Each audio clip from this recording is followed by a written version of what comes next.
Imagine a serene suburban home nestled in the heart of Amityville, New York. Yet behind its charming facade lies a sinister secret, a secret that has haunted and intrigued countless souls for half a century. On a chilling November night in 1974, the DeFeo family met a gruesome end within these walls, their lives abruptly and violently taken. What dark forces could drive such unspeakable acts? Join us as we delve deep into the shadows of this notorious house, uncovering the chilling truths and lingering mysteries that continue to evoke fear and fascination. The DeFeo family, comprising Father Ronald Sr., Mother Louise, and their 5 children, Dawn, Allison, Mark, John, and the eldest son Ronald Jr., known as Butch, moved into the Amityville house on 112 Ocean Avenue in the late 1960s. The 3-story waterfront property, built in the 1920s, was meant to be their dream home. However, the household was fraught with tension, particularly between Ronald Sr. and Butch. Ronald Sr. was known to be domineering and abusive, which significantly impacted Butch's psychological development and pushed him into becoming a troubled teenager. Friends and acquaintances noted that Butch's behavior became more erratic over time, raising concerns about his mental stability. By his late teens, Butch was using LSD and heroin, leading to violent outbursts that resulted in his expulsion from school. Despite these issues, the family attempted to maintain a facade of normalcy. Ronald's psychological profile, marked by early exposure to familial conflict, substance abuse, and behaviors consistent with antisocial personality disorder, culminated in the tragic events at 112 Ocean Avenue, leaving a lasting impact on American crime history. November 13, 1974. The DeFeo family, Ronald Sr., Louise, and their 5 children, lay asleep in their beds.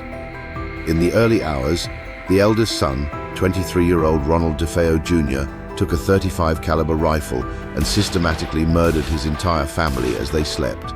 Strangely, all victims were found lying face down, with no signs of struggle and shot at close range, and neighbors reported hearing no gunshots that night. That has raised questions that persist to this day. After fatally shooting his parents and 4 siblings in the early morning hours, DeFeo took deliberate steps to cover his tracks. He showered, changed out of his blood-stained clothes, and placed the incriminating garments and the murder weapon into a pillowcase. He then disposed of this evidence in a storm drain on his way to work.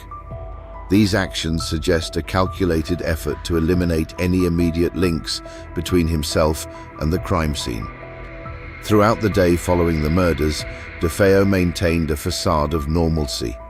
He went to work as usual and made several phone calls to his family's residence, expressing concern when no one answered. This behavior was likely an attempt to establish an alibi and portray himself as a worried son and brother. In the afternoon, he socialized with friends, continuing to make calls to his home and feigning surprise at the lack of response. In the early evening, DeFeo left his friends, stating he was going to check on his family. Upon returning to the house, he discovered the bodies and ran to a nearby bar called Henry's Bar around 6:30 p.m., exclaiming, "You got to help me! I think my mother and father are shot." A group of people accompanied him back to the residence where the gruesome scene was confirmed. One of DeFeo's friends, Joe Yeswit, contacted the Amityville Police Department to report the murders. When law enforcement arrived, DeFeo suggested that the killings might have been a mob hit, specifically naming a supposed hitman, Louis Fellini. This claim was an attempt to divert suspicion away from himself. However, during subsequent interviews at the police station, DeFeo's account was riddled with inconsistencies. Under intense questioning, he eventually confessed to the heinous act, stating, "Once I started, I just couldn't stop. It went so fast." This admission led to his arrest and set the stage for a trial that would captivate the nation. He claimed that voices from the house compelled him to commit the murders, though his history of LSD and heroin use cast doubt on these assertions. The trial commenced on October 14, 1975. The courtroom became a battleground of psychiatric evaluations. Ronald's defense attorney, William Weber, painted him as a madman ensnared by his own mind, while the prosecution depicted a cold-blooded killer, fully aware of his deeds.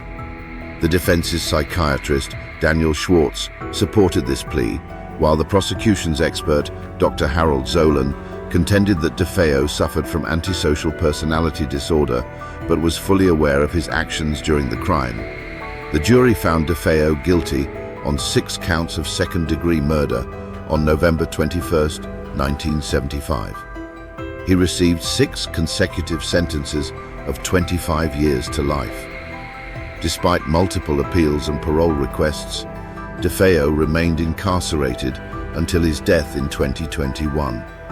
DeFeo's claims of hearing voices suggest a mind in turmoil, yet his substance abuse history muddies the waters. In December 1975, just over a year after the tragic DeFeo family murders, the Lutz family purchased the Amityville house at a significantly reduced price. They moved in but fled 28 days later, claiming to have experienced terrifying paranormal phenomena, including strange odors, cold spots, and levitating objects. The Lutz family's account of their brief stay at 112 Ocean Avenue includes numerous unsettling events. George Lutz reported waking up at 3:15 a.m. almost every night, coinciding with the estimated time of the DeFeo murders. He also described finding green slime oozing from the walls and encountering a demonic pig-like creature with glowing red eyes. Additionally, both George and Kathy Lutz claimed to have experienced episodes of levitation during their stay. To investigate these disturbances, the Lutzes enlisted the help of Father Ray Pecoraro to bless the house. During the blessing, Pecoraro allegedly heard a voice command him to get out and felt an unseen force slap him, followed by flu-like symptoms and bleeding hands. The authenticity of the Lutz family's claims has been a subject of debate. William Weber, the defense attorney for Ronald DeFeo Jr., asserted that he and George Lutz fabricated the horror story over several bottles of wine.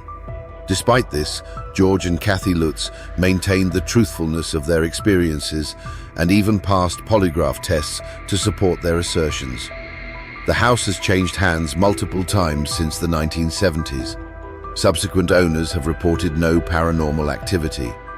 Investigations by journalists and researchers failed to substantiate the family's claims, leading many to label the story a hoax. Despite the doubts, the tale gained immense popularity. The 1977 book, The Amityville Horror, and its subsequent film adaptations turned the story into a cultural phenomenon, blurring the lines between fact and fiction. As of January 2025, the Amityville house remains a private residence. Over the years, it has undergone several ownership changes and renovations. In an effort to deter tourists and preserve privacy, previous owners changed the property's address from 112 Ocean Avenue to 108 Ocean Avenue. Despite these measures, the house continues to attract attention from enthusiasts and curiosity seekers. The Amityville case remains a complex tapestry of true crime and alleged supernatural occurrences. Whether one believes in the hauntings or views them as an elaborate hoax, the story serves as a chilling reminder of the darkness that can reside within. As we close this chapter, we leave you with a haunting question. What truly happened inside the Amityville Horror House? If you found this deep dive intriguing, please like, subscribe, and share your thoughts in the comments below.